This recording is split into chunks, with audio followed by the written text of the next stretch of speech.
Hi, my name's Ethan Lawrence. This is Jesse Leach from Killswitch Engage. Hi, I'm Scotty Wartooth. Hi, my name's Sean Smith. Hi, my name is Desha Kiva. This is Ryan McCombs from the band Soil. Ladies and gentlemen, my name is the Raging Cajun Lash LaRue.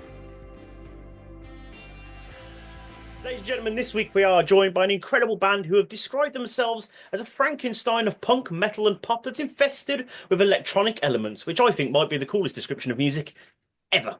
They join us today to talk all about their most recent EP, Life and Death in the Wasteland, released on September 13th, and so much more. This week we are joined by Charlie Hinton and Otto Balfour. Put your hands together as we bring you the Chronicles of Crashface. How are we doing, guys? An absolute pleasure to have you both here. Thank you so much for joining us. At such short notice as well. It's wonderful. Yeah. So, oh yeah, we had time to kill. Jamie, was that intro scripted? Because that was sick. Might have been. Okay, gotcha. I mean, I wrote it, but it's well, yeah.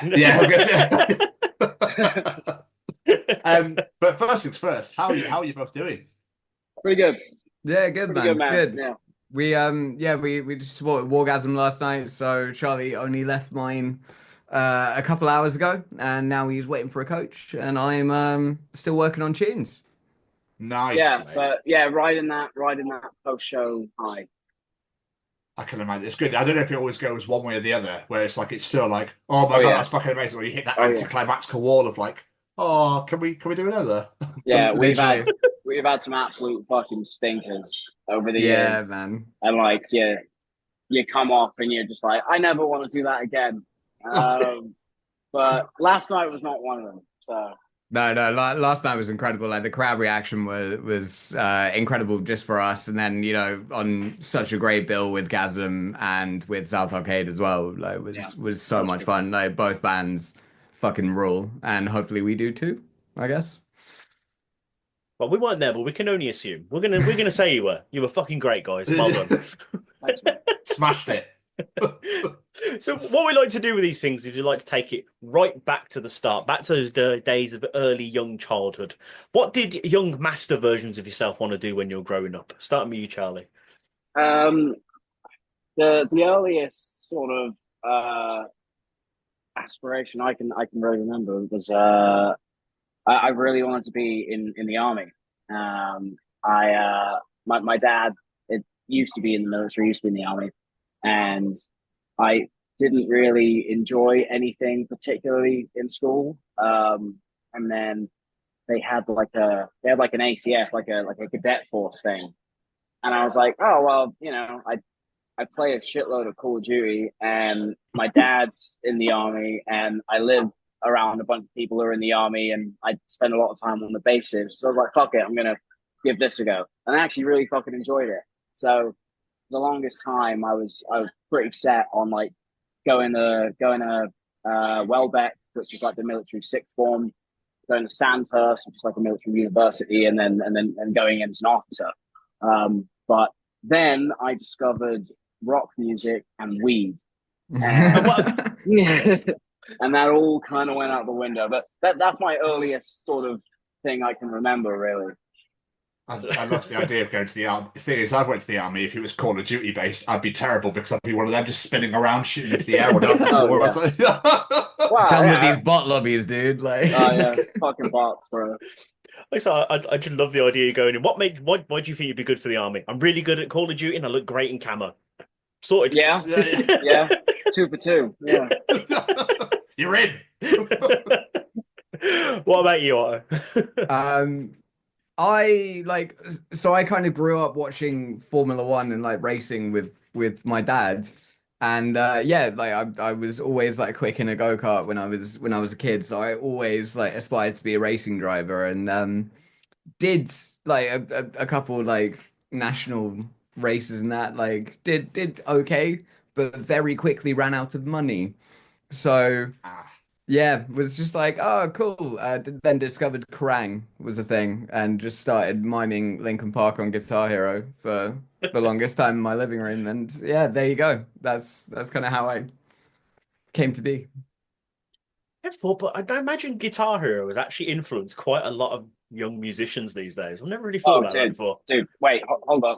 I don't know if you can see this on camera, right? this. I don't know if you can see it. Yeah, we can. It's an eyeball. Okay. Yeah. It's the eyeball and the spike. It's from the Neversoft logo, who were the software developers who did Guitar Hero and a lot of the early Tony Hawk's games as well. That's how much I love those games. That's awesome. Wow. Literally, Guitar Hero and Tony Hawk Pro Skater, I think, must have influenced like an entire generation of musicians. Oh, 100%. Yeah.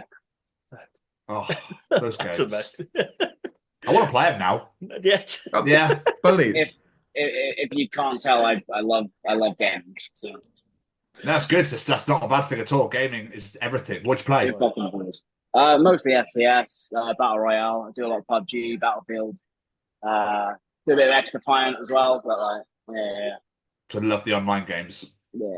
Yeah, that stresses me the fuck. I think it's because I'm old. So I just get quite stressed out like really quickly. I'm like, I'm not playing myself. Fuck it, I don't give a shit. Just getting rinsed by 6-year-olds on voice chat. Like, Oh yeah. Yeah.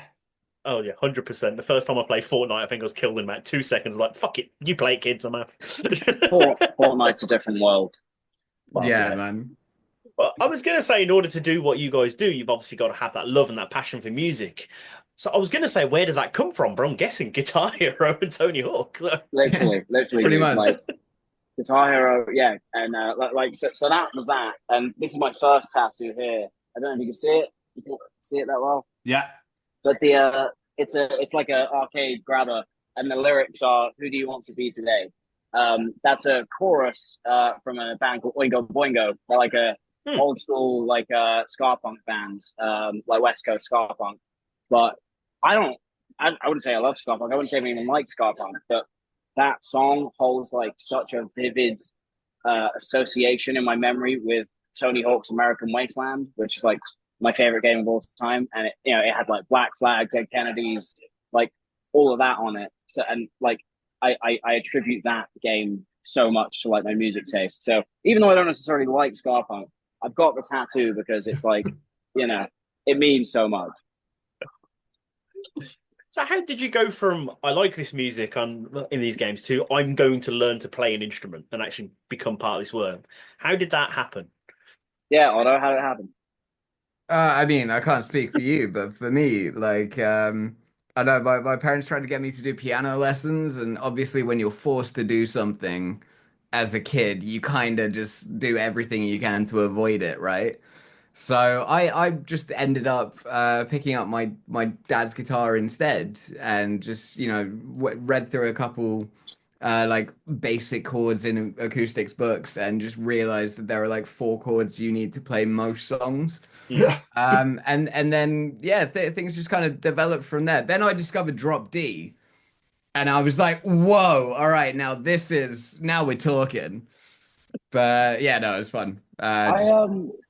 I can't remember I genuinely can't remember like the inception of singing. Like I remember going to school.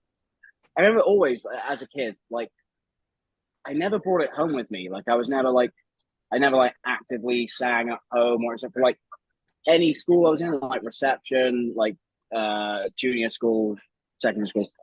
I don't know why, but for some reason I was always in the fucking choir. And like I can't remember why I did that, but I was just like, oh, they've got a choir, I guess I'll join. But I can never Charlie really... Hinton, altar boy. Yeah, but like I can never really remember like a clear sort of inception of like I really want to do this. I was just doing it for some reason, and then it was like one of the only consistent things I was doing throughout the years, and I was like, I guess I'll just carry it on and just keep doing it. That was singing. Guitar, I just wanted to sing by My Chemical Romance. So I learned the chords of that, and it was the same thing with Otto. It was, I figured out there was 4 chords in that song, and then I was like, okay, how do I play this song? And it was like, oh, you can use those same chords. And I was like, what? And then it kind of went from there. So you guys first released music together in 2020, was it? As Systematic. How long before that did the band start? Well, we were in a band prior to that, so we'd known each other for quite a few years. We'd done some pretty just a lot of stupid shit together, really. But yeah, we kind of moved in together just before Systematic came out. No, just after. Just after. Just after. Yeah. Yeah, it was yeah, so we knew each other for a few years. We were in a band, and then throughout like 2019, I think, like half of 2018, 2019, we ended our previous band. No, we ended the previous band October 2018, because then we played the Black Heart as like a farewell show. And then like all of 2019, we were kind of doing our own thing. And then towards like the back end of 2019, I had this idea for Crashface, and it was way beyond like my technical abilities. Like I can write you a song for days, but like I fucking suck at like all the techie shit and like all the computers and everything. I'm terrible at it. But Otto's like a wizard. So I had these ideas for these songs, but they were like way more electronically involved and technical than any of the previous stuff we'd done. So I was like, how the fuck am I going to do this? So I got in touch with Otto. We went over and I showed him the tracks, and we fucked around with them a little bit. And then I was like, you know what? Let's do this as a two-piece, you know, because I have no idea how to do what you're doing. So, and plus he's okay at bass. So very, very mediocre. That's too generous, I think. Yeah. I knew no one wants to play bass really, so like I knew it would be difficult to find someone who wanted to. So as soon as Otto was like, I can play bass, and I knew he did, I was like, okay, cool.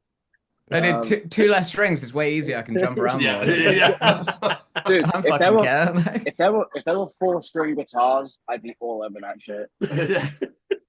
I don't need this. Cello is called a bass. Nice school rock reference, like it. How did you two actually meet then? This is actually quite a good one. So I'd showed up for like this open day at a uni. I met a couple people. It was like a music uni, and basically showed up to this practice room, and they already had 2 guitarists. So I was like, cool, I'll play bass, I guess. And then for that band was looking for a singer for about 3 years or something. We wrote a total of 6 songs, never played a fucking show. And I went to a nightclub called Casino. I was absolutely off my tits on everything, I imagine. And I asked Charlie, without even looking him in the face, to hold my cigarette. I was the new kid there. It was my first night out in the town. I was a fresher. And I went to this thing, and I was just like kind of stood in the smoking area, just like hanging. I didn't know anyone, so I was like kind of hanging out. And yeah, he just comes up to me without even looking in my face. He's like looking down, one eye shut on his phone, like fucking, And he's like, I'm still there, bro. Yeah. And he just comes and he's like, hold my cig. And I'm like, oh, all right. And he disappears inside, and he's gone for like maybe 10, 15 minutes. I'm like, obviously the cig's gone by this point. I'm like, where the fuck is this dude? He comes back out, walks back over to me, goes to take the cig. I'm like, dude, it's burnt out. Like, and then he just like, can you sing? That was the first thing he said, can you sing? And I was like, yeah. And then like, I think you gave me your number. Yeah. Or something. Yeah, you gave me some kind of contact. I think it was your number. And I was like, okay, sweet. No, I gave you mine because I was going to wait to hear back from you. So I gave you my number, and then I never heard anything. Like, for like, I wonder why. yeah, for like maybe 3 months or something. So I was getting pretty desperate at this point, because the whole reason I went to this uni was to just join the band, and then I was going to drop out. I was like, this is the only reason I'm here.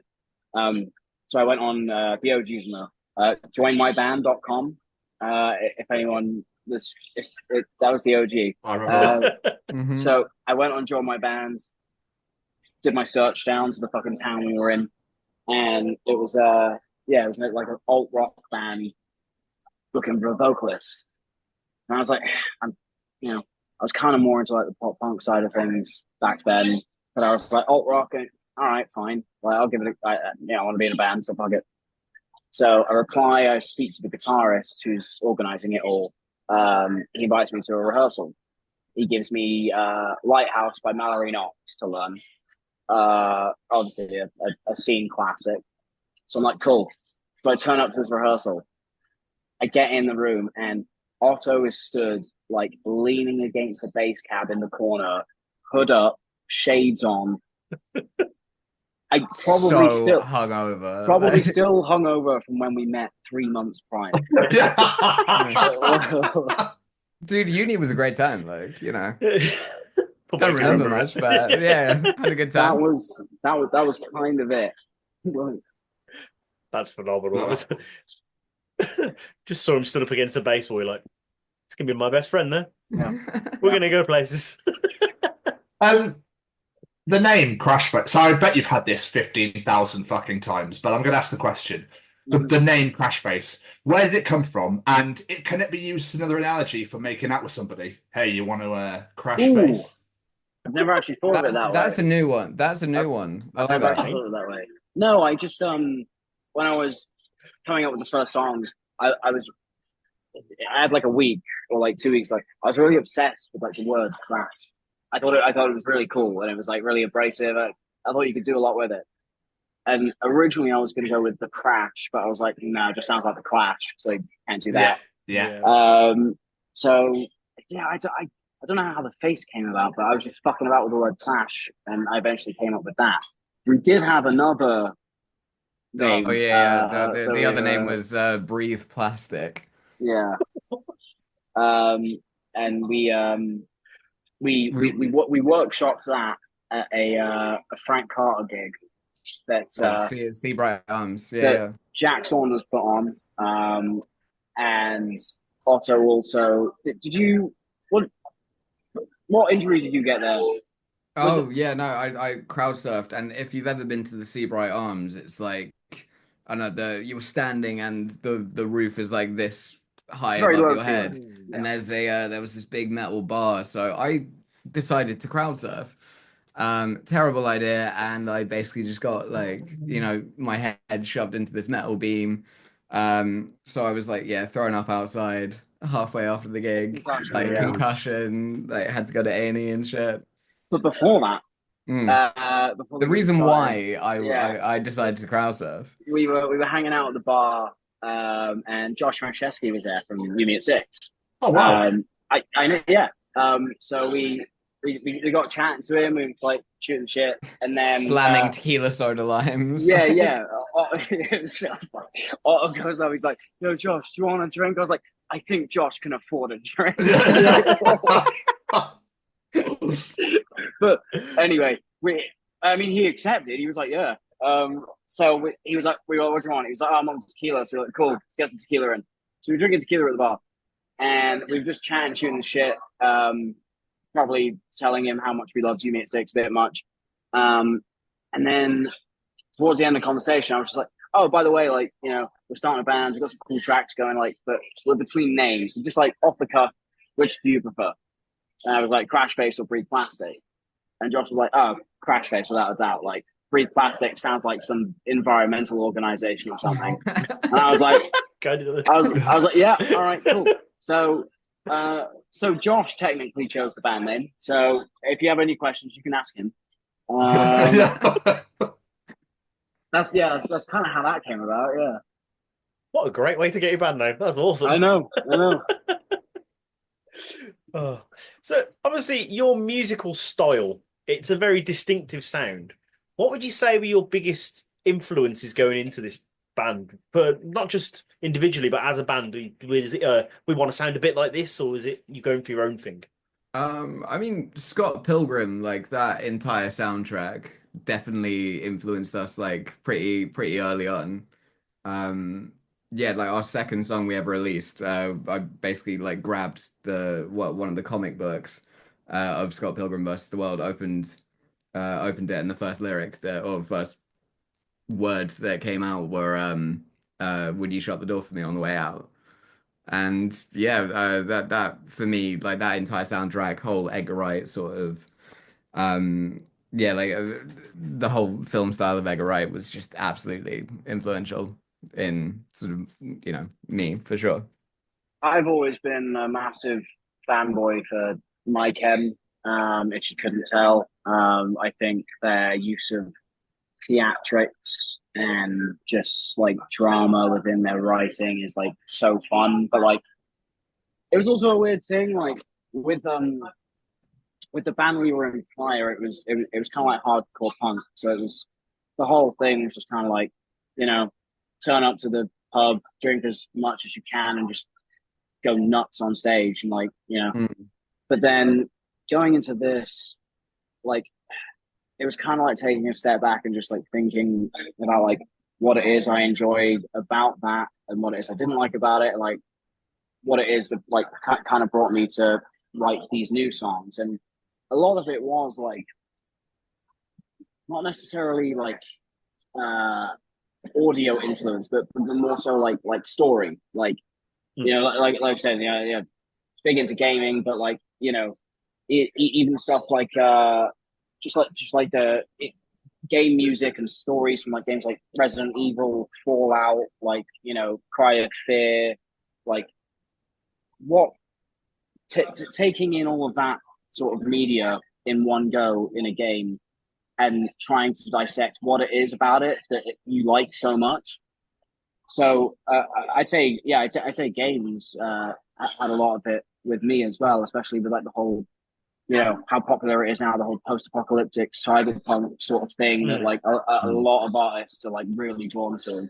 It's like that was always a big thing as well, like this kind of just like trying to paint this picture of like this fucked up world that we're living in, but like take it to the extreme kind of thing, but in audio form. It was like it's weird, but it's like, yeah, it was just trying to tell a story, and paint a picture kind of thing. It's what I've always wanted to do with songs. So Yeah, and like both of us love sort of so many different types of music as well. So it goes from like, you know, the Prodigy or whatever, like really hard sort of stuff to, you know, my Chem, and then like even like loads of pop artists and stuff that we listen to now, like Sabrina Carpenter's latest fucking album rocks.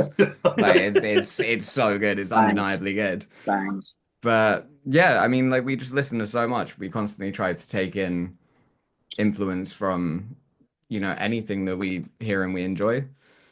It's one of those things where like I can't really put a finger on it. It's just kind of things flow naturally through like your cycle of what you enjoy, what you don't, you know. Yes, I feel like you're almost creating your own genre in a way because you're the amalgamation of so much from everywhere, and you've smashed it all together and gone, this is us. Hello. That's the goal. Yeah, it was kind of frustrating at first when people would say, like, when we do interviews, like in the first couple of years or whatever, or people would ask, like, how would you describe your sound, or like, what genre are you, or like, you know, who would you compare yourself to? And like, we would genuinely have like a bit of a hard time coming up with an answer. Like, we're not trying to be dicks about it. We're just like, well, yeah, I don't fucking know, because like, you know, like, you know, it's literally. I think the best name that someone came up with, I can't remember who it was, but it was Party Punk. I quite enjoyed that. Oh, nice. Yeah. Party Punk was fun. That would have ruled so much for the early stuff, but now like the new stuff's got like so much like emo shit to it. So it's like, you know, there's not much of a party going on. Sad Party Punk. To be fair, listening to the new record earlier, I kind of wanted to pick shit up and smash it around and start throwing stuff everywhere and just lose my shit. Yeah, and did you? I mean, I was at work, so I don't think they would have approved. No, you should have done, man. That's fine. I'm sure they would have understood. Oh, just for you, right? When that goes up, because I'll probably see it again tomorrow because it's phenomenal, but we'll get to it in a bit. I will, all right? And then what I'll do is I'll let the PR company know to be like, can you let Otto know that I've just destroyed this whole building? Yeah. I mean, sold. This is technically work, so, you know. Yeah, but I don't want to start destroying this. This is expensive shit. I mean, I appreciate the thought, Charlie. I really do. But yeah, I'll just throw my bedding around or something. This is why you need to get plastic cups, because, you know, easy enough. The man's thought ahead. He's thought ahead. I love it. He's creating it. He's just getting extra violent while he's making it. How do you think his breakdowns come out? Like? Charlie, your lyrics. Sorry, I know you're trying to read Yes. the menu. I do apologise. You know, you're How probably did you see starving. that? How did you Huh? see that? You can't even Because see that. Wait, because earlier, you picked up earlier and it came No, I in did. shot. So yeah, what do you sorry. think, guys? Real talk, though. What should I have? Even the spoons. No, it's Young's, I think. Oh, okay. In that case, I No, have Green idea. King, Green King. Oh, Green King. Their burgers are pretty decent. They are pretty good. Yeah. Burgers and Greek. Yeah, I yeah. was thinking that. I think it's a pulled pork one with mac and cheese. Ooh. I'm pretty sure. Oh, they have a katsu one. Oh, Ooh. dude, win. Massive win. Gotta be done. Love katsu curry. Anyway, Sorry, yes, your lyrics. Are they more personal, story-based, political? Like, what's like your inspiration behind just your lyrics? it depends really. It goes from song to song, but I feel like the broadest way of describing it is it's a lot of observation. They're very observational. It's not from necessarily taking a certain standpoint or speaking from certain experience. A lot of the stuff I talk about is more so just like laying out how ridiculous shit is, or like shit that's going on in the world. And it's just me taking it and just like, it's almost like the news, but like, you know, like angry and like musical, but and you know, I do some wordplay and I do some clever shit with the words, but like, you know, I'm basically just relaying like the state of the world and the state of the country and the state of like social groups and whatever. Like, yeah, it's a lot of observational stuff. Okay. There's a couple of personal fucking things in there, but it's all the typical bullshit about like, you know, heartbreak and longing and, you know, all that kind of shit. But everyone does that, so you know. I love it. BBC News at 6. It's just you with the thing. It's just like starting like fucking going. Yeah, I was just gonna say that needs to be a music video. That needs to be a music video. Just sat there presenting the news but singing. That'd be fucking great. That'd be very cool. But how do you guys write music in regards to music as well? Is it music then lyrics, or lyrics then music? Or is it something completely different? I mean, usually one of us will kind of come up with, I don't know, a riff or an idea that we think's cool, try and develop that, and then we find something that's even cooler in that sort of little session that we do. We kind of expand it, get like a structure together, and then Charlie just chucks lyrics on it. That tends to be the way we do it. Yeah, usually music, song structure, and then usually vocals go last. Pretty straightforward. I like it. Yeah. I mean, we, you know, I don't know if we tried to do it the other way around, but like I never. It's not a stupid thing, but I was about to say like I'd feel like such a fucking loser if I came up with like a vocal line in my head and was like, "Oh, that's so sick! I'm gonna write a whole song around it." Like you know, what I like to do is like create like a fun, dramatic, you know, instrumentation, and then bounce off that, because I feel like there's so much more to pull from a band and synths and instruments like clashing together than there is from just a fucking vocal line. Like, you know, and this is coming from a singer. Like, you know, I think it's so stupid, like coming up with like a single vocal line and go like, yeah, that's good enough to base the entire next week on. It's like, no, it's not. Out of the three of us, you're the only one. Forward, Robert, you're the only one that can say that, because you are the person that writes the lyrics and the songwriter. So it's fine. It's fine. But I keep it real. Now, obviously, we are here today to talk all about your brand new EP, Life and Death in the Wasteland, as I say, which came out in September 13th. First off, where's the name come from? Because that is metal as fuck as an album title. Nice. Like, so good. The concept of like the Wasteland is something that we thought up early this year, like January. We were on tour with St. Agnes, and we were a bit like, you know, uncertain about like sort of the direction that we wanted to go in and how we were going to present all these new songs that we had. And we got the advice. And we also came to the conclusion that, albeit we think the songs are great and we thought we were doing pretty good, there wasn't really anything that tied it all together. Like there wasn't really like a cohesive theme. There wasn't really I don't want to say storyline, but there wasn't really something that just, you know, held all the songs, held all the media together. You know, it was all very like, you know, off the cuff. So we wanted to do this like holding a mirror up to like the world currently. You know, hence the name The Wasteland, because that's basically what the fucking world is now. So it was kind of just like I said, like the news thing, like taking everything that's happening and all the issues that are fucking everything up and just like shining a light on them, but like, you know, in song form. And yeah, we came up with the idea for The Wasteland. We thought it was like a cool idea, and it's, to be honest, I couldn't think of a better name for it, so I just went with Wasteland. And then Fallout came out, like the series. Then, yeah. And then they brought the Fallout series out like the next month, and I was like, oh fuck, everyone's gonna think I copied this.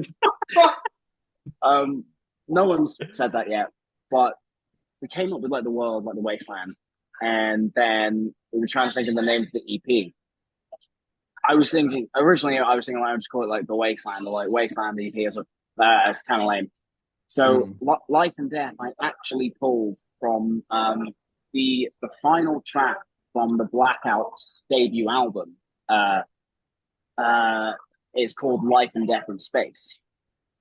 And I thought it was kind of cool because like we could talk about the wasteland, the life being like the pros and the death being the cons. Like we could shine a light on these topics we wanted to talk about, but still keep it wasteland themed. So yeah, Life and Death in the Wastelands was what we did. So. Nice. I also just a massive Blackout fan, so I was Sean. We love Sean. It's fine. Sean's a boy. Sean's a boy. We love him. Guy. Has it been well received? Yeah, very, very. All like, I mean, we kind of hate looking at like numbers and all those sorts of metrics as like a kind of like validation of what you've done, like how good something you've done is, because I personally think these are like the best songs we've ever written, you know, we've ever put out. And yeah, it's been received a lot better than I thought it would, which is cool. I mean, yeah, absolutely, because I mean you've been championed by Danny Picard, Alex Holcomb and Jack Saunders on Radio 1, which is huge. Yeah, absolutely huge. Do you know what I mean? But it's so deserved. Thank you. So literally from listening to it one time through, I was like, fuck, these guys are amazing. Yeah. So, I mean, like Radio 1 have always sort of had our back. They played, what was it? Murder Dream. Murder Dream was the first one. And you know, most songs we kind of submit into the you know, BBC introducing thing, and it, you know, they're looking out for our tunes, and they pick them up and play them on air, which is, you know, it's always a bit surreal because like, you know, you grew up listening to Radio 1 as a kid. So guys, can I tell you a secret? Go on. I need a pee so bad. But I can't because I got all my bags with me and I'm in London. So I can't leave them. But I'm going to hold it. I'm going to be strong. Dude, sure? You can do it. Dude, don't worry. I'll watch it for you. It's not going to drink itself. Aim the camera at your bags and we'll keep an eye on them for you. So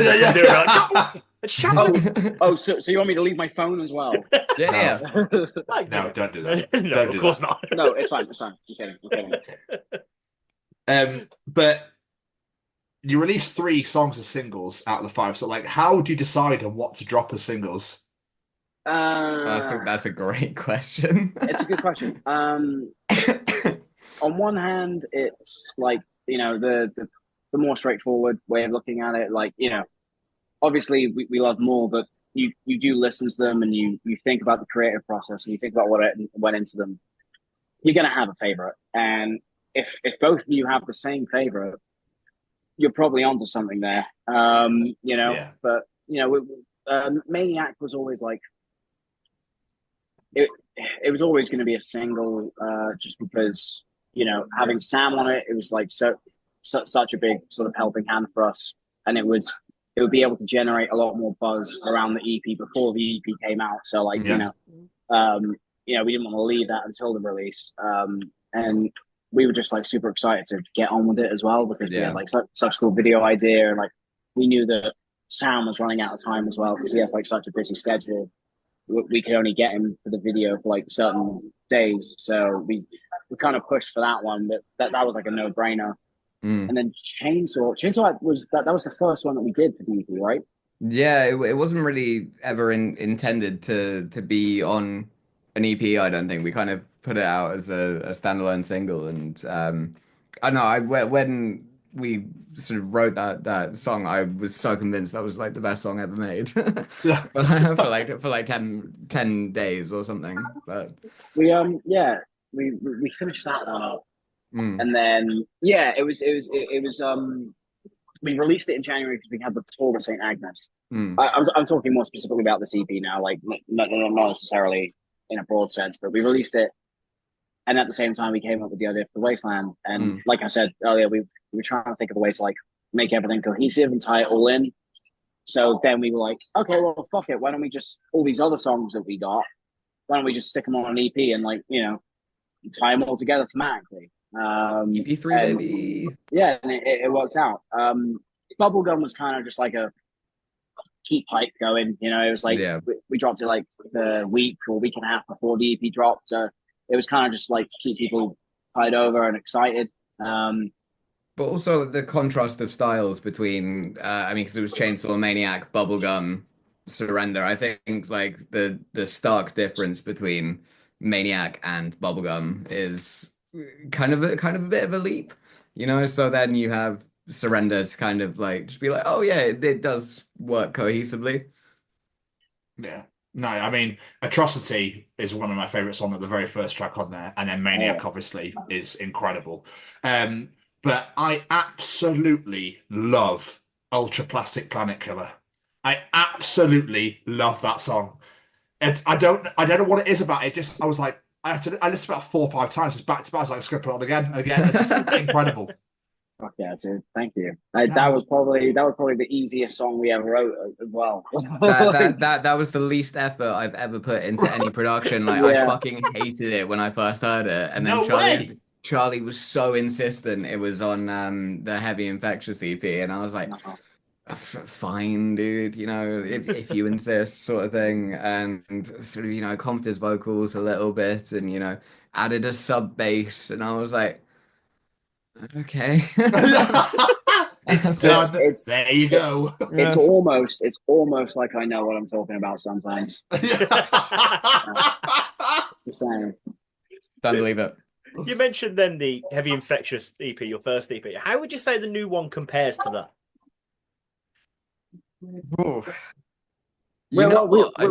We had quite a funny thing in an EP we did, where Otto was drawing a lot of comparisons to Heavy Infectious because, same amount of songs, same kind of format. And he was saying like a lot of the songs were like part twos to like some of the Heavy Infectious songs. Which ones were you saying? Atrocity feels like part 2 to Ultra. Yeah.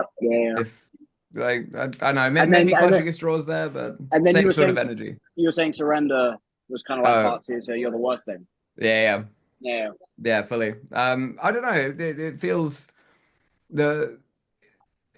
like we've had such a different way of coming about, just finding what we love about what we write. If you know what I mean, it all came in such a different way. I couldn't really draw a comparison initially, but then sort of upon the final product sort of being present, you're just like, oh yeah, no, I can kind of see like thematically the order of the EP is pretty similar as well, and yeah, it just kind of feels like we're doing it better this time, I think. Yeah. So I'm just gonna check my battery on these AirPods because I just got the ding. So obviously, looking towards the future, obviously you've just released a new EP. You probably had this question a load of times, but is there an album on the way, or are you quite happy doing the EP route at the moment? No, we're never going to release an album. I mean, obviously doing doing a full feature length records, having it printed on vinyl and everything, having that on your wall is like one of your little achievements. As a musician is kind of a childhood ambition, right? But as Charlie always says, you only ever get like one debut album. Yeah. And we want to make sure we can have everything that we want to go alongside it, and for the record itself to be as crazy and theatrical as we want. Yeah, I feel like I mean, obviously, you guys know you're avid music fans, and anyone that takes time to listen to like bands and really enjoy them and go through the catalog. Like the first album's not always like the greatest listening experience, but for some reason, like the vast majority of artists, like that first album is what grabs hold of people and never lets go. Like, fucking. I said before, I'm a massive Mike Kent fanboy, obviously, and like so many people, everyone's favorite albums. You got the Black Parade, you got Three Cheers, dude. For me, I keep going back to Bullets. I always do, and just like there's just something about that first record that is so important to like fans and people who enjoy music, and I don't want to fuck that up. So yeah, we're gonna do an album. When I couldn't possibly say. We want to fucking do it right, and everything's going pretty good right now. But I think we still have a lot of work to do with bands. So I don't want to jump the gun. So yeah, the album's coming, but probably not anytime soon. I think his AirPods died. Have your AirPods died, Charlie? Yep, they've gone. Sick. But yeah, no, I mean, the whole thing with the debut album, like he said, is like it's exactly it's the one that sticks with you, Like I know I remember that first like Mallory Knox album was crazy important to me. Signals, like when I was growing up, first You Me at Six album, incredibly important to me as well. And yeah, it's just kind of you kind of want to make sure you do it right. Absolutely. Yeah, it's like and obviously when you want to do it right, you want to make sure that music videos obviously coincide with that sort of thing. So obviously the video for Maniac with a massive pub fight and that really small venue and that's is unbelievable. Absolutely loved it. But with music videos, do you love making them or do you hate making them? Charlie is so well. I mean, he's gone. He's primarily the sort of visual director of Crashface. I let him buy my clothes for me. Really? Yeah, no, fully. I don't ever tell him that, but he'll send me a thing, and I'll be like, yes, all right, and then just basket. But he's so good with sort of visuals and aesthetics and fashion, whereas I'm more like audio focused, and I just get super nerdy about gain structures and stuff like that. But in terms of music videos, it's they're always fun to make. They're always very stressful, but they're a necessary part of everything, and it's something to look back on and be like really proud of. The guy that shot most of the Crashface music videos is a guy called Jaw Midnight. He's incredible. Honestly, like when you chat to him and you see the cogs turning when you're processing an idea, he's just a beast behind the camera. Love it. I mean, you say you got a bit shy around when you used to get nerdy about like the technical side of things, but it's like, but you need that side of it. You know what I mean? Like, look at the success you've had in the last 4 years. Yeah, like you're growing, you're evolving, you're becoming, a main staple in the rock and metal scene, which is absolutely superb. And obviously, like I said, you've been champion by Radio 1. You played Download last year, which must have been fucking insane.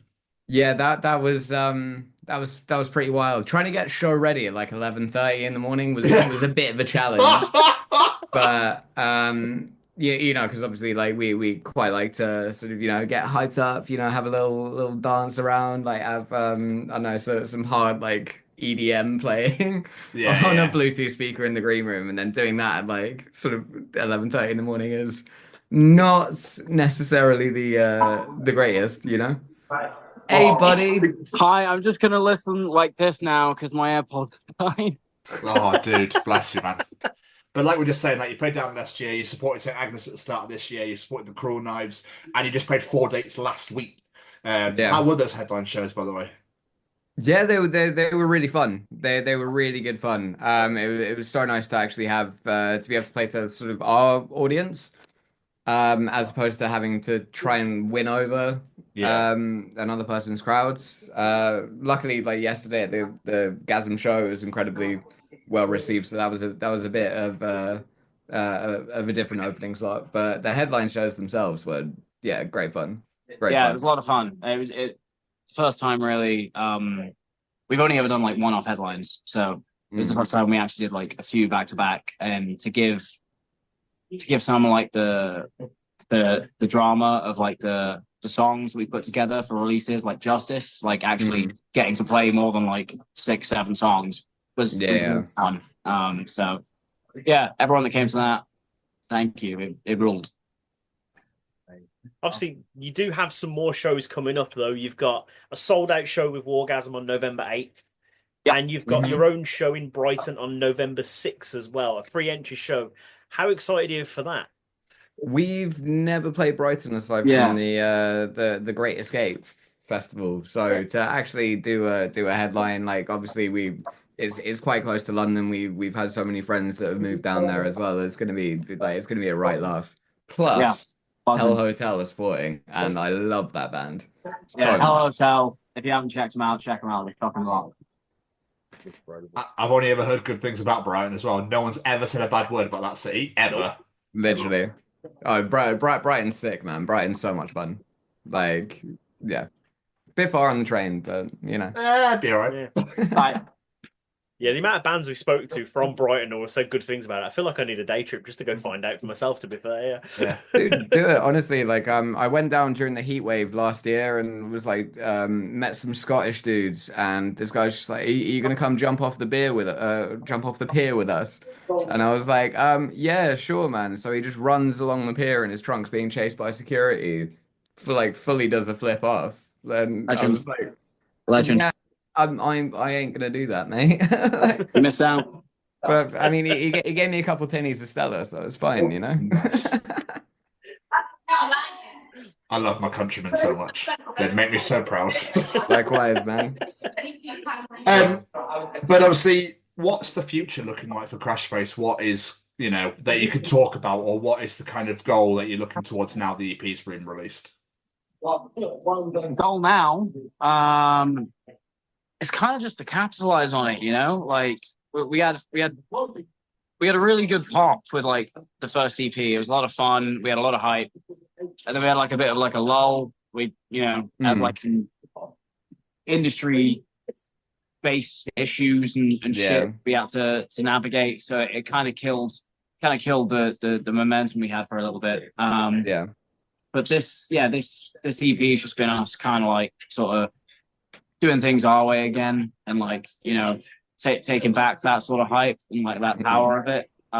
So now it's just giving those songs like justice and giving them room to breathe, and we really just want to be on the road, man. Like we feel like our live show is like our bread and butter. It's like kind of like what most people enjoy the most about our band is probably the live show. So we want to give that to as many people that we can. So any bands or anyone that's watching this that need bands, hit us up. That'd be sick. Yeah, and like you said, we just love fucking playing shows. Just that's kind of where I properly fell in love with music. It was like, I go to a gig once a week at least, and it would be the only place that I felt like I was surrounded by similar people and people that understood like what I enjoyed out of life, So just to even be a small part of trying to provide that for someone else is kind of like the my goal, at least. Unfortunately, I missed the last show you had in Birmingham, but next time you're here, I will 100% be there because, yeah, I need to see this myself. So 100%. Thanks, dude. Thanks, man. Yeah, but Birmingham was great fun. Home of metal, of course it is. But before we start wrapping up, though, if there's anyone listening to this and they're like, I like these guys, you know, one's inconsistent with his earbuds, but it's fine. No, I like the cut of their jib, want to catch him, I want to check some of that. What's maybe one or two Crashface songs you'd recommend people check out to get a feel for you guys? Ooh. Otto, go first. I'm gonna go with Arguments. Arguments it's a fun song. It's quite poppy. It's got like some heavy bits, but you know, it's a vibe. Very, very happy with that song. And great fun to play live. You said two, didn't you? One or two, your choice. You got one. Otto, number two, go. Oh, number two. Oh shit. Okay. I've never heard one of our songs in my life. Surrender Lessons, because that is just like, you know, it's just a big emo banger. I play like an open note for half the song. It's just great. Like, I could just be stupid. It's great. I'm saying you're the worst thing that's ever happened to me ever, because that's a fucking rager. And we've never played it live, and we never will. No, I'm kidding. We're gonna play it one day, but I'm really excited for when that day is, actually, because I'm gonna make such a scene out of it. And second, fuck, yeah, I'd probably say Atrocity. Yeah. I feel like that captures the fun Larry side of things. So I love the whole Time Crisis audio vibe video on YouTube. Is fucking amazing. That took me way too long to make. Yeah, I bet. But I've never thought of it from the opposite side. Do you know what I mean? From when the gun's been shot at the screen. It just phenomenal.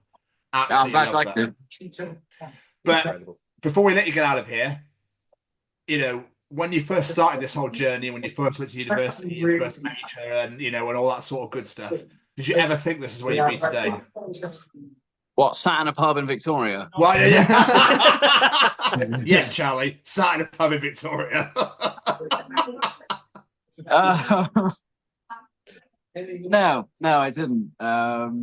It was. I thought it was going to take like a lot of my favorite bands.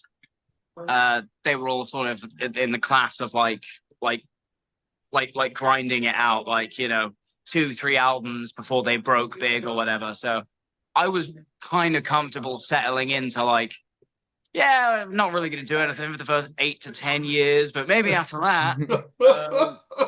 So yeah, the fact that we get to do what we do now, and even shit like this, like it's so much fun, and very grateful.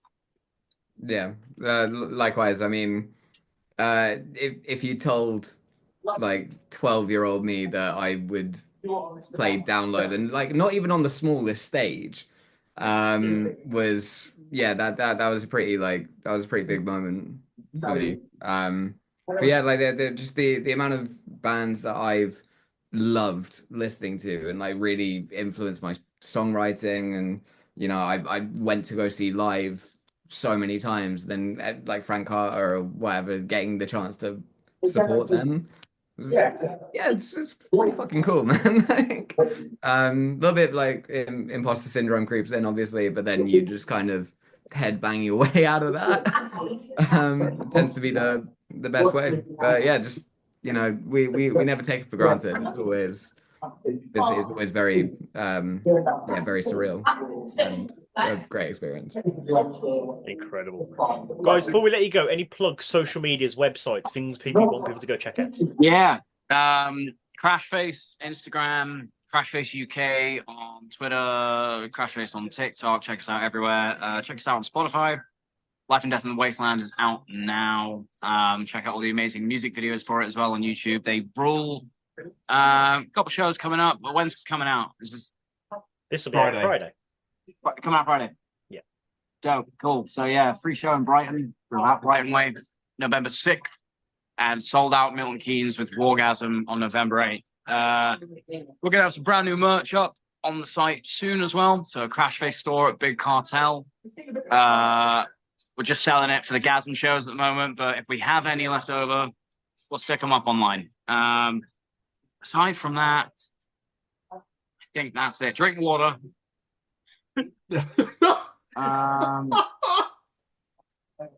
Yeah. Good piece of advice to end on. I like it. Yeah, love it. Boys, thank you so much. This has been so much fun. Absolutely loved it. Charlie, I think it's going fucking piss. It's been great. Thank you, guys. Yeah, no worries at all. No, thank you so much, guys. Pleasure. Thank you so much. Thank you so Thank you much. so much. Let's do it again sometime. Yes, absolutely. 100%. And hopefully we'll see you soon as well. Debut album. Yes, 100%. Let's do it. Let's do it. Take it easy, Thank boys. you so much, guys. Bye-bye. Bye-bye. Oh, what an absolutely glorious interview. I don't think we've ever had anyone come from a pub before.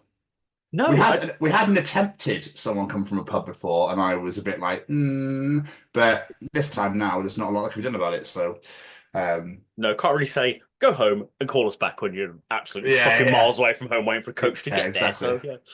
And I hope that you enjoyed your katsu burger, Charlie, if that is what you had. Before we get into everything, before we get started, I just want to give a massive shout out to our friends in Tropic Gold for their brand. Well, what can I say? To their brand new single Dead to All My Friends, which came out on Tuesday, because this is released on Friday, but we're releasing on Wednesday, so recording on Wednesday, sorry. So it came out yesterday, but for those that are watching this, to you, it all came out on Tuesday. Please go and give them all the love. Please go and check them out because they are incredible, and I'm very excited for what's to come from these new songs that are dropping. So Happy and Dead to All My Friends, which came out on Tuesday, is just je ne sais quoi. They are great, and we love the lads. Jamie, do you remember when you were kids, when we were kids even, and used to hide in clothes racks in shops, and then you thought that would be your life forever because you thought well, what if they leave and just leave me here? And this is going to be my life. I'm going to become a clothes rack imp, and this is how I'm going to live my life now, in clothes racks. And if I come out, the lights burn me and I die. That's the fact all kids thought it was the greatest hiding place, but you just look down and see little feet. Like, it was a shit hiding place in hindsight, but as a kid, I'd be there, be like, and then the sudden realization sets in when no one's looking for you. You go, wait a minute, I've been in here for too long now. Mummy. In hindsight, it's been 5 seconds. Yeah. In reality, it's like 5 seconds. Well, this is my life now. I guess I'm going to eat clothes the rest of my life. So, Mummy and Daddy can't find me. I can't find Mummy and Daddy either. Oh, no, they can't find me. Wait, they can't find me. Shit. Like it. Oh, so funny. It's because I was watching some of the kids at the Sainsbury's where I work at. And there was one, literally, this girl was hiding, but she was like hiding with her head straight out. Like, I looked right at her, and I was like, that's awful hiding. And her dad just walked around and went, "You right there, darling?" Yeah, that was some. I give that hiding spot about an F-. That would be hilarious if Mitch told her that, but you know I could see your face. That's a fucking awful hiding place. Yeah. Absolutely terrible. So I was walking to work. I think this was yesterday, or maybe Monday, and a pigeon was in the road, and it was just having a little chill, just pecking at the road and everything. And a bus comes around the corner, and I've never seen a pigeon shit itself and try and fly as fast as possible ever. It was the image, you know, that image of that picture of the ostrich away from the cheetah, and it goes shit across the top. It was literally like that real life version of that. It was literally like, it was trying to flap so hard, like shit, as this bus is like kind of hurling towards it. There's something really funny about watching birds panic. I don't know what I know it shouldn't be. It's quite cruel when you think about it, but it's just something really funny about it because the way they do, like you say, they're like, shit, I need to run, but I should probably fly. What do I do? Yeah, it's like literally like birds having human feelings. Yeah. I wonder what goes to their tiny little heads. Because they clearly know the bus is coming. So they clearly know that it's dangerous and they need to get out of the way. But I wonder what goes to their tiny little minds. Oh, I'm loving this bit of gravel over here. This is absolutely delicious. This little tiny, invisible morsel of whatever the fuck it is in the road here. That's lovely. And what's that noise? Oh, bollocks! Well, how do I use wings again? Like, how do I? What's flying? Shit! But literally, I've never seen anything flap so quickly in all my life. In hindsight, they're quite small. They probably could just lower a little bit and the bus would go right over them. Yeah, but they don't know what's into that. You know, what could just catch them on the way through. Do you know? Very true, yeah. Bless them, because my cup of the head's gone. Like, oh, bollocks! Oh dear. There's pigeons at the depot that walk underneath. They're like, if only the rest of us knew about this. It's quite roomy under here, actually. That's probably how they know. That's why they fuck off flying. It's like, there's no way I can duck under this. What's ducking? I thought they normally lived on water. I was gonna say I got a mate named Dave who's a duck. So yeah, it's just a very, very funny moment. I like that. So, but I went and saw Lucy for lunch last Sunday. We went to Boston Tea Party, and you can order on the app or order over the QR.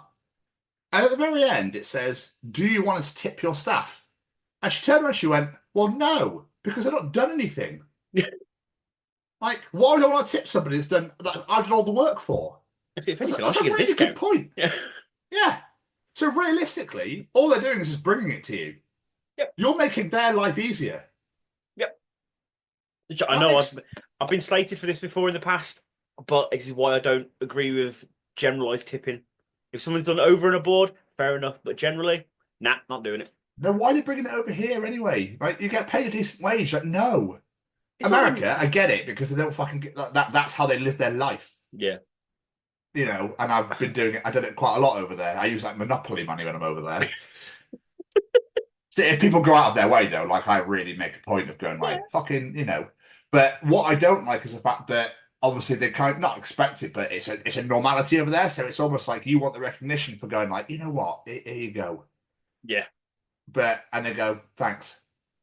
People, they don't care. My favourite ones are the waiters that walk past, and then you're an afterthought. So it's like, oh, by the way, is everything all right with your food? Cool. And just keep walking. It's like, you don't care at all, do you? You don't care about me and my meal, bastard. Yeah, I feel like they target the ones that do look after you. Yeah. And actually, the ones that actually do tip well, they always go over and be like, you know, is there anything I can do? I suck your dick. Can I cut your food up for you? You know, can I feed you? That sort of thing. And then, like you say, the people that don't just walk past and go, and carry on. Yeah. Hey, enjoying that? Yeah. Start pissing all over your potatoes. Yeah, enjoying that? Yeah. Yeah, you fucker. It's funny you say that about the app. I noticed that on Just Eat. That's like, do you want to tip your drive? I'm like, he ain't even fucking got here yet. No. I suppose it's because they go out of their way to go and get your food for you and drive to you. So that I understand. Yeah, but let's wait till they got here on time. Because if he's late, no. D job. Good. Well, maybe they wait and go, "Have I been tipped?" Well, they could wait a fucking hour. Probably. I thought, why my food's always cold. God damn it. Yeah. Food's really nice, by the way. Oh, thanks. Half eaten. Fucking no tip prick. Yeah. Oh, like you've got prawns, but it's just shell. Oh, they were right. They weren't too bad. Weren't too bad. Enjoy the shells. I would have saved one, but it was delicious. Yeah, it was so fucking lovely. I think there's someone, I don't know how real it is. I think it's like Uber Eats or something where someone's like, "Oh, this tastes nice. Like, why are you eating my food for?" And he goes, "There's nothing you can do about it," or something. I don't know if you've seen that.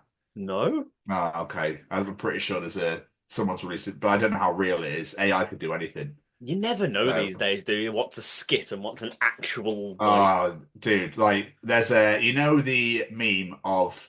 This guy's walking hand in hand with his girlfriend, but his head's turned because there's something else. There's another.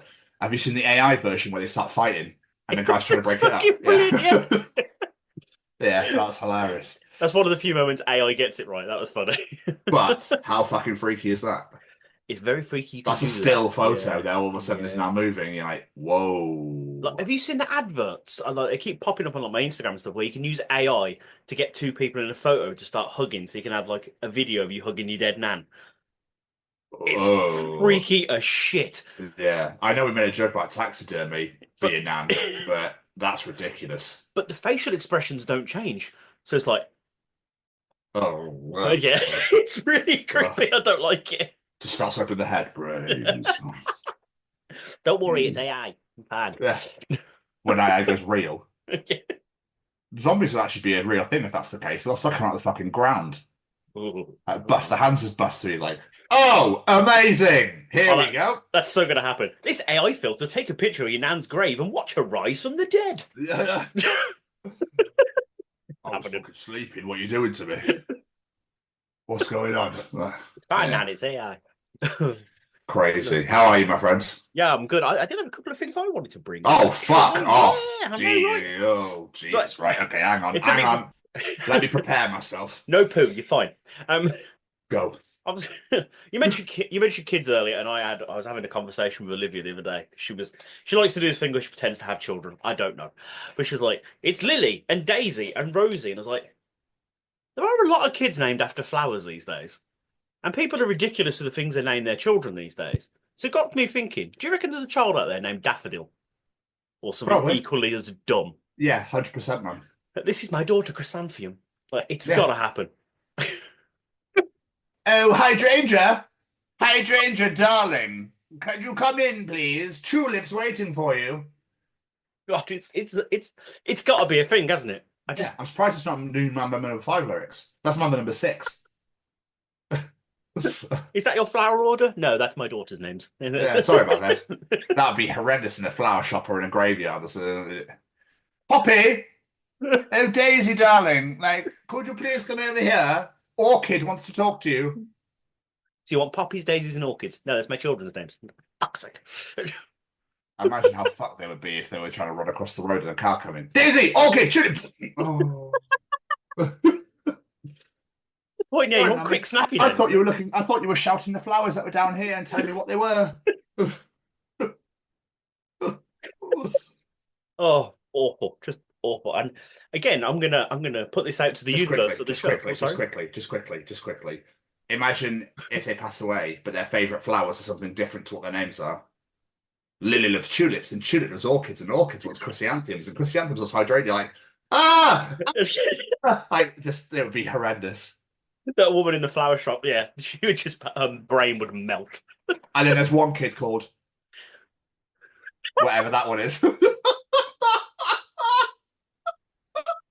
Oh shit, what are they called? I don't know, but then the white things you blow on. I'd think of an audio show. I probably should mention what you're on about. And I feel like she'd be the ones that would have loads of kids, different dads, because all the seeds spread everywhere, and it's just like, oh fuck! There's a kid named Dandelion out there, isn't there? Oh, don't pick on her. You'll piss the bed. Oh no. What was the name for that flower? I can't remember the white ones are called, but I remember the yellow ones are called dandelions, and you say if you pick them, then you're going to piss the bed. Really? Yeah, it was an old school thing. Don't pick the dandelion. Is that when you had buttercups? And you have buttercups, put them under the chin and go, yeah, you love butter? It's like, but it's always going to go yellow because it's yellow inside. It's going to, the light's going to reflect underneath regardless of who you go to. And when Olivia discovered that, she's like, you don't like butter, Daddy? I was like, I do, I've got a beard. My beard isn't reflective, kid. Oh, because it's got a buttercup. I'm going to see if I like butter. So I'm going to get this tulip. Do you like tulips? Well, yes, I do, actually. Only on ladies. The other thing I wanted to ask, because I know how much you are an avid, passionate lover of breakfast cereal. Oh, mate. Are you okay with the idea of mixing cereals, or are you a one cereal, one bowl kind of? No, get them in. Get them in. 5 cereals in one and a half 5. I wasn't sure if you could like, no, one flavour per bowl. No, mate, get them fucking in. Yeah, and then I become Nunu from Teletubbies. No. Oh, that's Pingu, isn't it? What did Nunu do? It was, did it make noise? Yeah, it was like a... Yeah, that's it. A weird noise to do an impression of. Yeah, that's it. Yeah, it's all right. Why did Pingu always wear clothes? Why did they always wash clothes? They never wore them. I was going to say they didn't wear clothes, but yeah, they did. Yeah, because his dad used to do the ironing all the time. Yeah, like, what you do? You wear it just in case. You never know. So Pingu was so... Imagine watching that fucking off your tits on drugs. Yo, man, whoa. Those lips are punching me in the face every time he Nunu's on the screen. Whoa. Like 3D. Yeah. I think that program is actually better to watch as an adult than as a child, because you realise just how fucking ridiculous and hilarious it is as an adult. But I wonder what language it suits in. Sorry. Yeah, it's a good question, actually. What language is that? Probably some kid.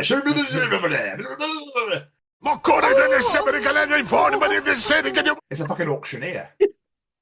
That's what he's doing. He's auctioning off the clothes that they've got. That's why they don't wear them. No,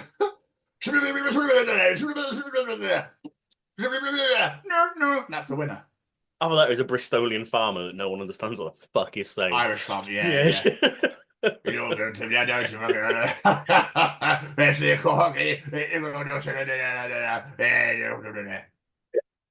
always makes me cough us.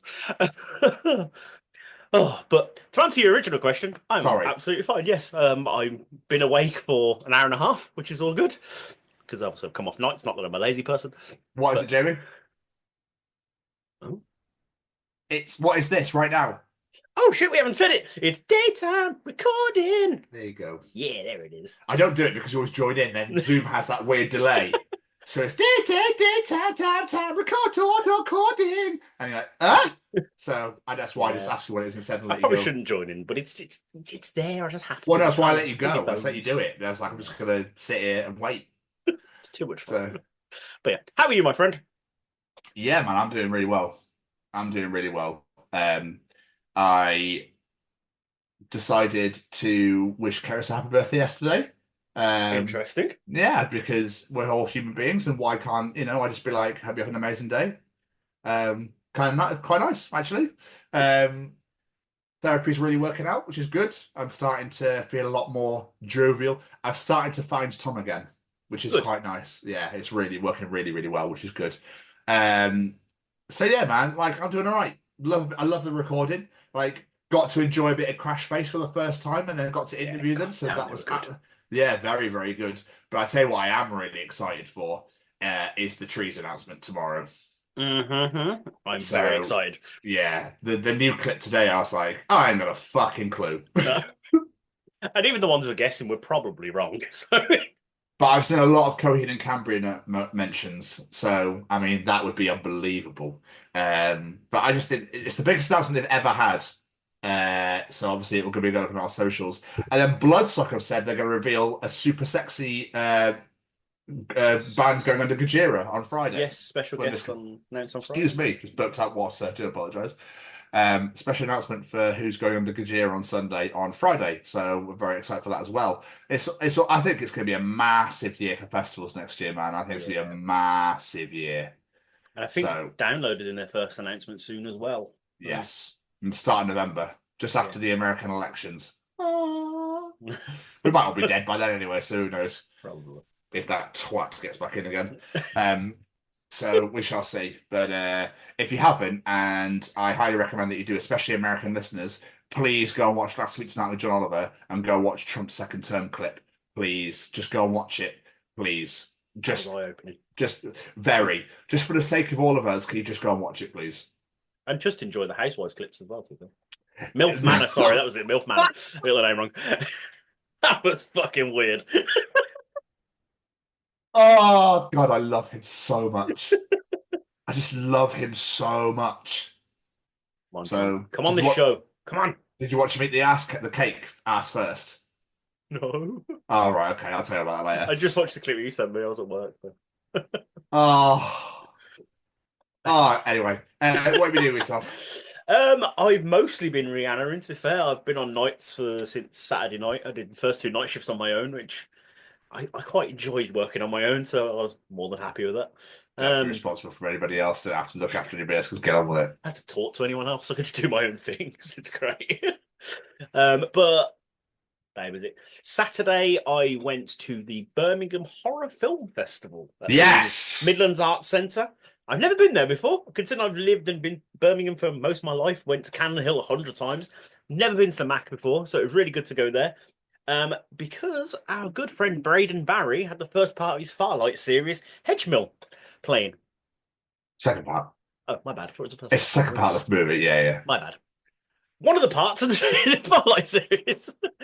No, but got to go watch Hedgemill on a big screen with a room full of people, and it was fucking great. It was really great. The guy who was organising, he was absolutely gushing about Braden beforehand. It was the only film we did an introduction for. And to be fair, it wasn't even about the film. He was like, I got the rights up for this, and the man who's made it mentioned the fact he's a musician, and I decided to look him up on Spotify. And, oh my god, it's so good! Everyone needs to go listen. Look him up, Braden Barrie. And I'm there nodding. I'm like, yes, yes, he's like, you know Braden, do? I was like, yes, I actually do know Braden. Yes, that's why I'm here to support him. He was like, he's so good, isn't he? His music's incredible.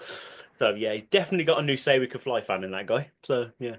But all the films were great. There was one I wasn't a massive fan of. It was like a Korean anime sort of thing. There's like subtitles. I'm not the biggest fan of anime anyway. It wasn't bad, just not my cup of tea. Becky really liked it. But yeah, the rest, it was really good. Some really creepy stuff. And considering it's all independent made film, like fair play. It's incredible what people are doing outside of Hollywood. I think it's the way forward, mate. I genuinely think that independent movies are the way forward now because Hollywood are just rehashing everything. Yep, pretty much. Or making a part 2 of shit. Yeah, exactly that. And the concepts as well, like, they're so good. Especially these people build upon them. There was this French film. It was 2 minutes long. And it was just this phone constantly ringing. This woman walking around, going back and forth. And she keeps going past this bucket in a Anyway, that's what. With numbers on it. And each time she went up, the numbers went up. And we're like, why is the fucking numbers going up? And then she walks over to the bucket at the end of the film. Giant fucking tentacles come out, thrash her against the wall, swallow her, number goes up again, credits. I was like, what the fuck was that? Me and Becky was like, what the fuck did we just watch? Is there more? I was like, yeah, brilliant. And it was so beautifully made, and yeah, definitely. I've never thought about going to these independent film festivals before, and I really want to try and go to more now, because, yeah, I had a great time, and really encourage people to go to these sort of things if they're in your local neighborhood. Did Hedges get a lot of laughs? Yes, got a lot of reactions, like massive round of applause afterwards. Every film got a round of applause, but like really good round of applause. There's good few people in the room watching it. Yeah, really good reaction. I was pissing myself because obviously I know those two characters are a lot like Dake and Tyke, so I was pissed myself, and especially at one point when she goes, "Oh," and I lost it. Yeah. I fucking lost it. Becky was like, "What are you laughing at?" I was like, "You wouldn't understand." Tourette's is what we're laughing at. Tourette's. Much, yeah. But fucking fantastic. And other than that, we've done this incredible interview that you guys have got to see, and that's pretty much been my week. Not seeing the kids? No, going tomorrow. So. Oh wow, okay. Oh Jesus Christ, and that's never happened. I know, right? Yeah, he's always got to see the kids. Have you been to any gigs? No, I had to think then. I got a couple coming up, but no. Jeebus. No, yeah, Delilah Bond's coming up, isn't it? Delilah Bond and Wednesday 13, and then the next week. Yeah, you're a little bit excited, I could tell. I'm very excited. Nice. Good. What about you, my friend? What have you been up to? Fuck all. Fair enough. What have I done? Right. NFL. So, yes. The Steelers played the Jets on Sunday Night Football, so I didn't get to watch it because it's on at 1:20 in the morning till 4:30 in the morning, and I was like, gutted. And we're also on fucking Monday Night Football this week, so I can't watch it again. Hooray! And then we got a week off. Bastards. Anyway, we played the New York Jets. Obviously, shout out John Mahan, massive Jets fan, and a good friend of the show and ours. And we absolutely trounced them. We absolutely destroyed them, 37-15. We were 15-6 down at half time. That's impressive. And second half comes out and we absolutely obliterated them. It was incredible. So in fantasy terms, obviously I had to wait for the Monday Night Football games because I had a load of players still left. I was losing by quite a bit and I fucking won, didn't I? Yes. I am now 6-1. I am now 6-1, but my best wide receiver has just broken his ankle. So I've now lost him, and I've lost my other receiver due to him violating the drugs policy for 2 games. So I'm like, bollocks. So my running game is still there. I'm playing second from bottom this week. So hopefully it should be, no offense, it should be a nice, easy week with losing 2 of my best players. Fingers crossed. I hate it. This always happens to me every fucking year. I lose my best players, and then there's nobody to pick up. Or I've spent all my money that I've got, because you get like $100 for every year to like spend on players to beat other people if they've obviously bid for them as well. And I'm down to my last $10. I feel like you should have like a reserve, like if people get injured, you still got the same amount of players. It's not how it works, mate. It's not how it works. It's just you have to fight and claw for everything. So we shall see. So fingers crossed. I've played a lot of the top plot already now. Okay. So I'm like, I haven't played top yet. I don't know where that's coming in. And I haven't played top and I haven't played someone in fifth. And the rest of the games are all against the lower teams. So I'm like, we're okay. It's week 8. There's 6 games to go before the playoffs. I'm 6-1. If I win one more game, I'm going to be in a winning record for the first time ever. Fucking A. So yeah, and I've still got to play 2 people from the top half and then everybody else from the bottom. So 4 teams from the bottom and 2 from the top. So it's not too bad. Do you actually know any of these people? Or No. Is it all like an app? It's the NFL UK. It's the official NFL UK like fantasy league. Martin's in it as well, but Martin got promoted last year. The prick. I got him involved, and he's absolutely smashing it. I was like, oh. So I sort of feel like next year, even though I don't know a fucking thing, I'm going to get involved for shits and gigs. I just people who I like the names of, just get involved. Why not? See how I do. I mean, if you want to, I'm more than happy to help you draft at least. I think it'd be quite fun, even though I know nothing about it, just to see how It is good fun. Yeah. But normally they do a cup, like the guys organise this whole cup thing, and they put people together. And I don't know if they do it this year because I haven't seen any posts about it. Normally I see those posts about it. I might have to go see if I find anything because my scores have been so high every week. So I'm like, I've been fucking killing it. Surely I don't know. So I need to go have a look. I'm intrigued now. But yeah. Other than that, mate, I've watched Wrestle Dream, but I've got 2 matches left. AEW. I've got the Jericho Briscoe and then the main event match left. And so I haven't watched those yet, so I'm gonna go back and watch those. But the Danny Garcia, then MJF returning, then Adam Cole returning was fucking amazing. And the triple threat match international championship. Oh my god! Yeah, I can only imagine. I need to watch. That's one I do want to watch. I can only imagine. Oh, just the free flow and the consistent moves and oh my god, I didn't like it knackered me out. I think it knackered the crowd out and it knackered me out. I was just going, this is insane. So good. Yeah. So Takeshita's fucking good. so fucking good. Like we all know Will Ospreay and Ricochet are great, but Takeshita's so damn good. He doesn't get enough love. No, I agree. Yeah. But yeah, man, like I've been Rihannaing, obviously. I've got my works party tonight. So you'll hear all about that next week. I just can't think. What is the aid of the party? Is there a reason for it? Or? It's like a Christmas thing. Already? Yeah, but it's also like 3 people don't know about it because it's like a 20 years of service. All 3 people. So like they just think they're going for a meal. Oh, okay. But yeah, so it should be a good night. I'm quite looking forward to it. Go and mingle with some people. But yeah, I'm just trying to think off the top of my head. Like, I don't know. It's a problem sometimes. You don't think about it, there. You just live life. We've interviewed. That's the one you've heard in this show. I think it's been quite busy because like you've been unavailable quite a lot. I've been unavailable quite a lot, so it's just getting by. I also want to reiterate. We apologise once again this week. There are no Callum Streetchings. The man is busy as fuck at the moment. So it's hard to get a hold of him. So we apologise for anybody that was waiting for that segment. Sadly, it won't be here. No, Mr. Treacher. Oh, sad. So now we're all caught up. We are. Hey, what's going on, everybody? This is Braden from Say We Can Fly. Just letting you know, got a brand new merch store out there. Please let me say the link. Let me say the link, please. Okay, yeah. Okay. Yes, you can say the link. Yes, all right. Okay. So the link for the shop. So the link for the shop is www.saywecanfly.shop. All right, good job, Seamus. So www.saywecanfly.shop. 10% off if you use the code. Oh, let me say the code. Let me say the code, please. Okay, fine. You can say the code. If you use the code. The code is The Chronicles. What? No, it's not. The Chronicles. No, it's not. It's The Chronicles, Seamus. Yeah, that's what I said. The Chronicles at checkout, all right? You get 10% off. 10% off? Yes, they know. They know, Seamus. Okay? I'm just trying to help, all right? Visit www.saywecanfly.shop and use code The Chronicles for 10% off your order. Available at participating Say We Can Fly restaurants and web stores. Some restrictions may apply, but probably not. It's time for Tom's Journal.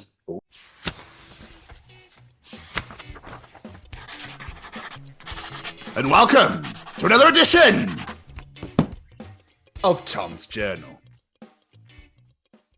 Jamie, are you ready for another dish? Bring it. How many gallons of water does it take to make the almonds it takes to make a gallon of almond milk? Mate, you can literally just Google this. Link, google.com. That might be the laziest thing on the internet. Link. Search it yourself. Yeah. Phone's in your hand twat. anyway. You Yeah. lazy shod. So, chickens lay eggs every day, right? So, is that why we eat eggs? So chickens don't take over the world? Holy fuck. That's a bloody good point. Yeah. Tell me, right? Oh, you throw me off for that one. Oh. I mean, eggs are delicious. So, yeah, they are. I don't know who decided to eat chicken shit or chicken babies, but still. Yeah. Oh my God, chicken unbelievable. Bit weird, but I do reckon chickens look at us and go, what the fuck are you doing with my babies? Where are you taking them? Wait, what do you mean you're going to eat? What? Oh. You know how much I hurt from laying that bastard, and you're just going to come and take it? Yeah, fuck it. Yeah. 10 years ago today, I married my best friend. My wife's still really angry about it, but me and Dave were drunk and thought it was hilarious.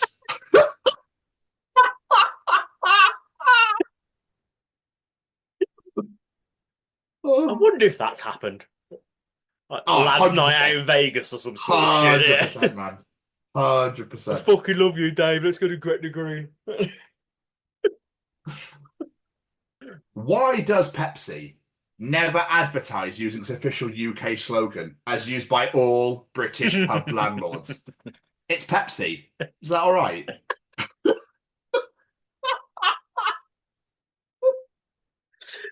It's so true because no one goes to a pub and asks for a Jack and Pepsi or whatever. No one. I might do it. I might do it tonight. I don't drink at all. I'll give it to somebody else. But See if they've got a Coke see the and ask reaction. for a Jack and Pepsi. Yeah. That'd be hilarious. I got arrested for prank calling the police. Cop. He's got one phone call. Me. Okay. Cop's phone rings.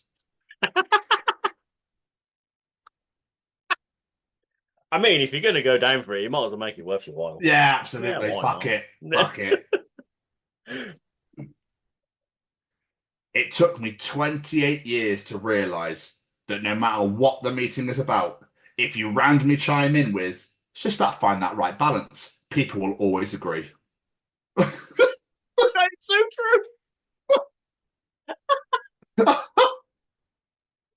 The amount of times I find myself saying that, because in the moment I believe it, and then afterwards I'm like, that's so fucking cliche. Isn't That's it? a cop out. Yeah. I don't get me out of this. It's just finding the balance between the two. Absolutely. Yeah. Your dad's a supervisor at McVitie's biscuit factory. Calls himself fucking gaffer cakes.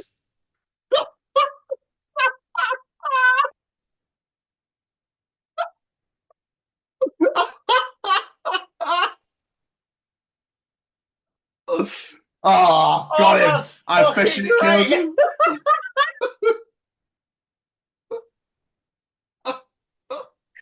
Oh, I love the ones I don't see coming a mile away. They're fucking best.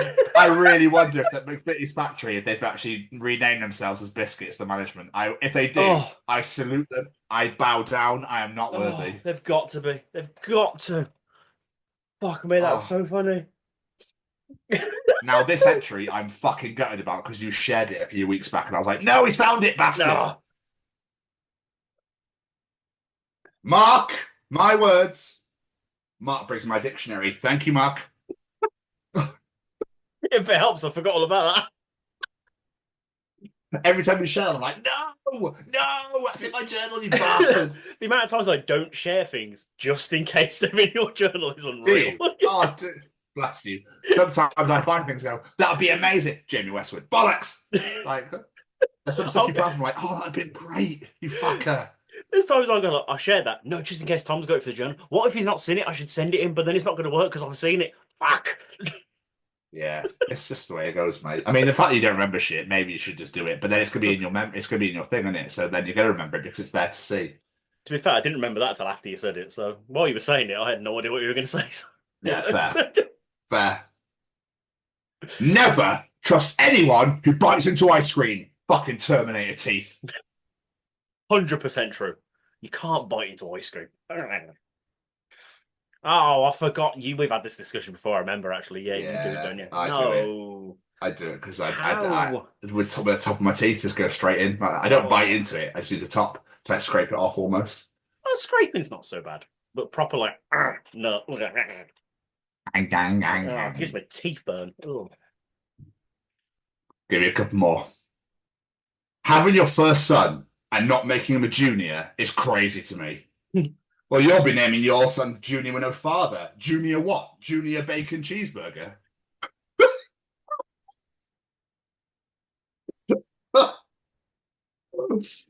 Oh. Wow, that's got to be the bitchiest journal entry in a while. Wow, yeah. I like it. That's great. It definitely goes up with the pigs one anyway. And finally, and please don't join in, just for some shits, gigs, and some stupid shit. Country road, let's go. It's a me, Mario. Why have I never put that together as working well? I don't know, but it was absolutely glorious. That's fucking brilliant. That's going to be a fucking amazing one to end on, because that was another edition of Tom's Journal. Yeah, it was. Fucking glorious as always, my friend. Thank you so very, very much. It's about getting into schools and talking to young people because, you know, I know that people can change. And it's about talking to people and getting them to understand and perhaps step back from violence and prejudice and whatever. And we just need to work together and keep on the good fight there. Absolutely. Hey there, guys. We are ecstatically happy to announce that we are associated with the Sophie Lancaster Foundation. The times are changing, and with the unfortunate death of Sophie, those changes have made a massive impact for the future. If Sophie was with us still today, I can guarantee what you are doing will still be reaching so many lives of young teenagers, young adults, and those who wish to be as different as possible. So thank you very much. To find out more about this incredible foundation and all the work they do, and more importantly, how you can help, head on over to www.sophielancasterfoundation.com. Right, there's no fucking way I'm going to be able to pull this off, but I'm going to try it anyway. Let's go. Mr.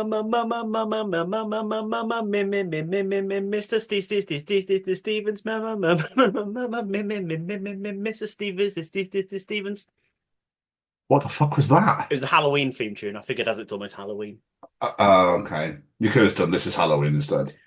Didn't think of it. All good. All good. I like to challenge myself. Oh shit! Yes, sorry. Sorry. Dancing Jamie, feel the beat of the Jamie Reen. Jamie Queen, feel the Jamie of the Seven Seas. Oh yeah. Look about there, so. What's a Jamie Reen? Sounds painful. That's so brilliant. It's audience participations. Yeah, fuck that. I told you I couldn't do it. Make it easy on yourself. 1 week I'll nail it. Yeah, you definitely will. Participate, motherfucker, participate. Participate, bitch. Participate, bitch. Oh, yeah. You're enjoying that. You're a bitch. And you're having a motherfucking time. I'm having the motherfucking time of my life right now. Ladies and gentlemen, it's time to participate in Jamie's Participation Challenge. This week, I asked who doesn't like to be tucked up in bed with a good story. With that in mind, this week we're asking, who would you most like to read you a bedtime story? Oh, did you even need to ask this question? Daddy, by any chance? Daddy, John Oliver, yeah. I think that'd be fucking amazing. There would be, to be fair. There'd be choirs, there'd be harmonies, there'd be dancers, everything. It'd be amazing. It would go all out, 100%. You're not getting very sleepy for bedtime, though. No, but just Daddy in my room, please. That sounds weird. That sounded very weird when I said that out loud. John Oliver, to read me a bedtime story, please. Daddy in my bedroom.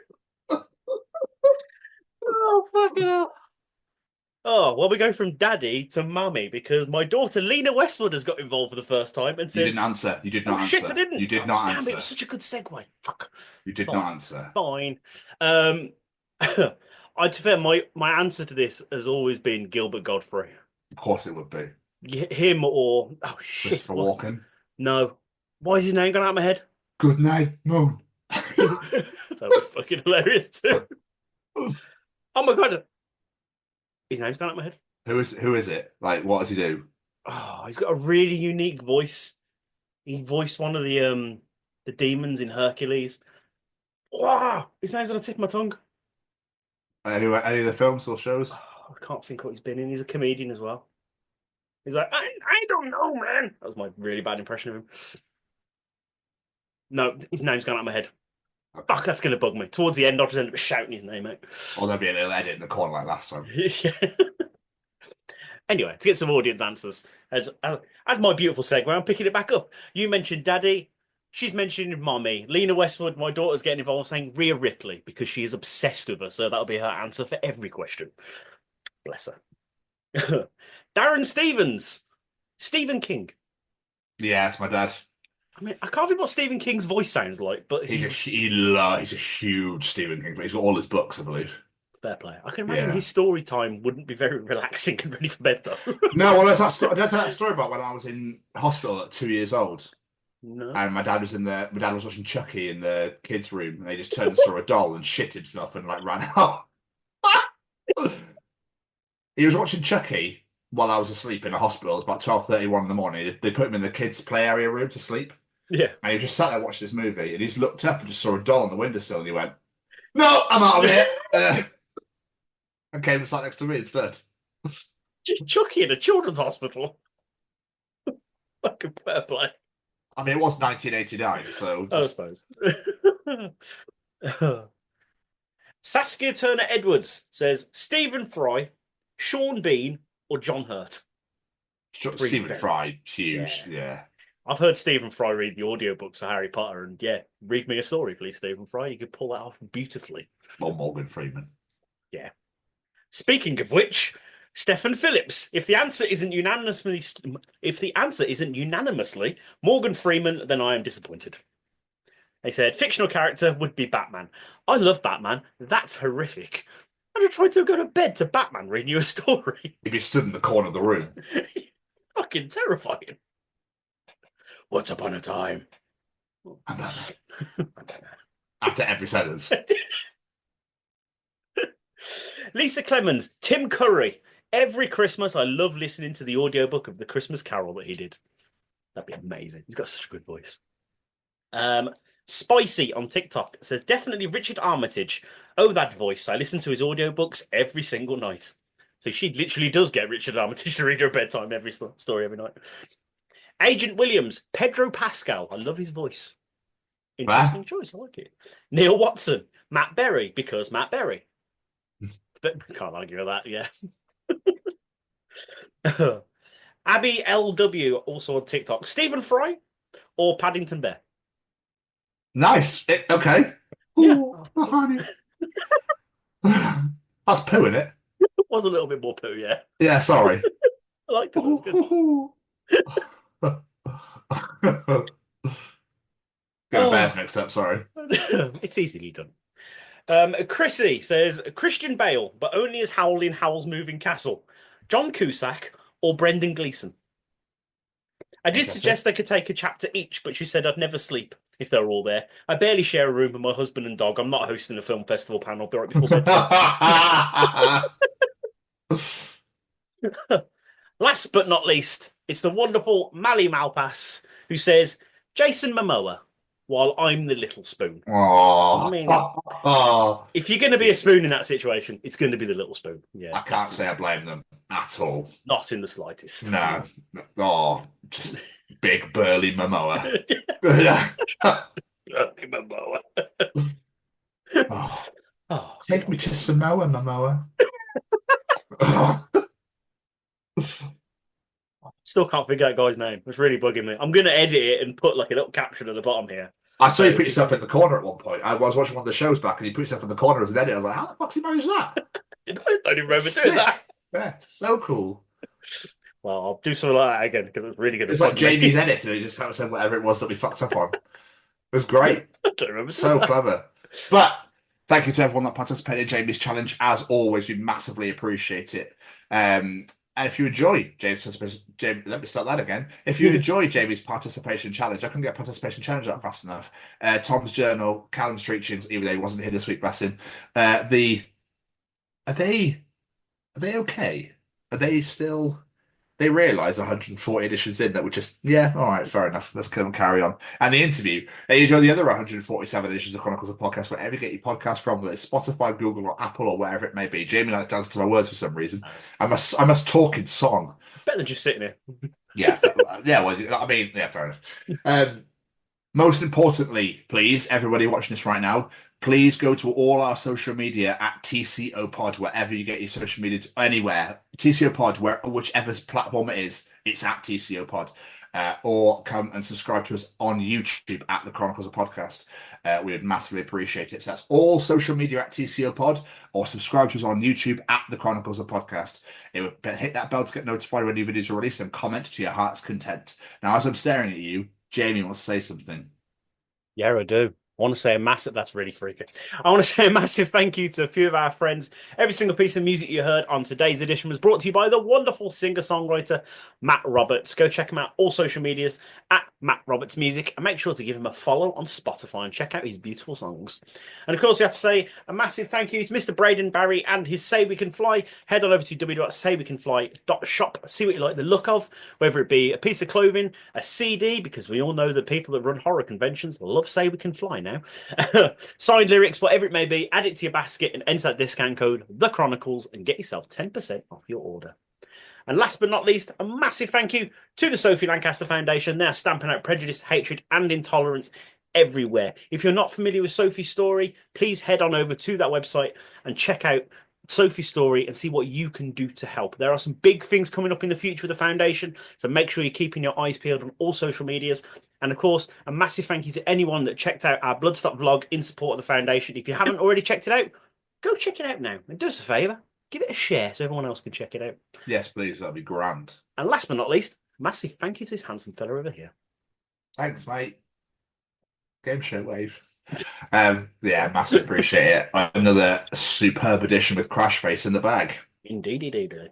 If you haven't checked Crashface out, please make sure you go and do. They are making waves and try and catch them at their shows in St Albans. I believe the Milton Keynes one is sold out. So yeah, but please keep an eye on all their social medias to make sure you go and see them ASAP. Jamie, another superb edition in the bag. Another superb edition indeed, my friend. Wonderful. As for this week, we will see you all next week. Goodbye, everybody. Bye.